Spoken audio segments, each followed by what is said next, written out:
Bloomington Jefferson's basketball program is celebrating a milestone. The Jaguars have been playing for 50 seasons. And in that time, they've won 4 state titles, and in that time, they've had just 2 head coaches. And they happen to share the same last name.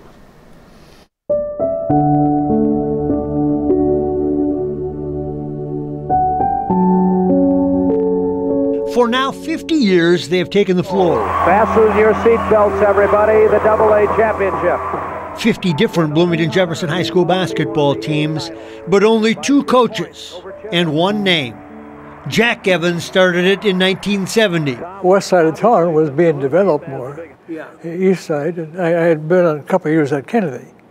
And they told me when I interviewed that they would be starting a new school and they'd give me every opportunity. Jefferson waiting for that. Steve Lingenfelter with the ball. Hits the shot. They soon became a power. Unbeaten in 1976, Steve Lingenfelter led them to a state title over Hibbing and a guy named Kevin McHale. But truth be told, the season before, they might have been better. 75, I thought we could have been as good enough to win. And that's why Lingenfelter and those guys were so good. We had guys pushing them the whole year. And that was maybe, I think, one of our better teams. It was around this time Jack's son was taking an interest in the sport. I had the all-star team that summer, and so I had to have a manager. So he was there with... I was an 8th grade kid, yeah. Got to hang out with Kevin McHale and McDonald and all those guys. And back then they played the Iowa All-Stars, and so we stayed at Bethel College for 2 weeks in practice. Jeff Evans realized he loved this game and loved what his father was doing. They won it again in 1982. It's over, and the championship goes back to Bloomington Jefferson. One of the surprise of the 7 trips we made to the state, one state, but didn't expect them to do that well, but they were just gym rats. They were in here all the time. And in 1986 and 87, they went back-to-back with the son of their assistant coach, a guy named Kevin Lynch.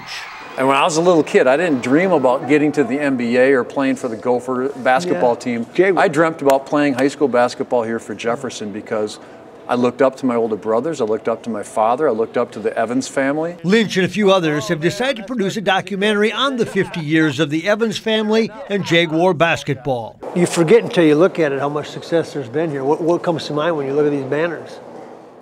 Conference championships. I was on 2 of those. My brothers were on 2 of them as well. Obviously the state championships. This gym looks fabulous. I mean, look at the new bleachers that they put in, I don't know, 6, 7 years ago.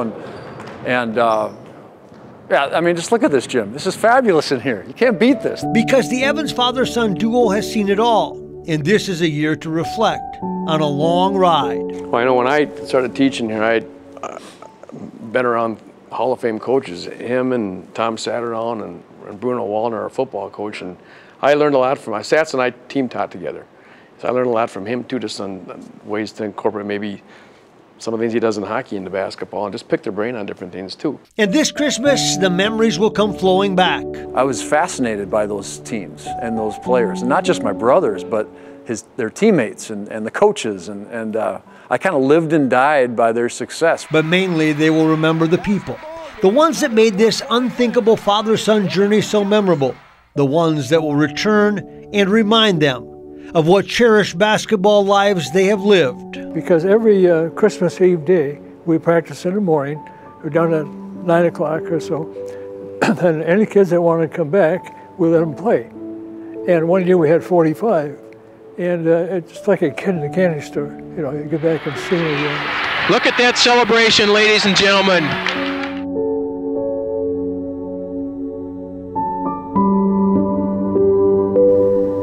Good stuff. The players from the past 5 decades are getting together tomorrow to celebrate it and view the documentary, and I assume probably converse a bit about some of I bet they'll have a really good time. Yeah.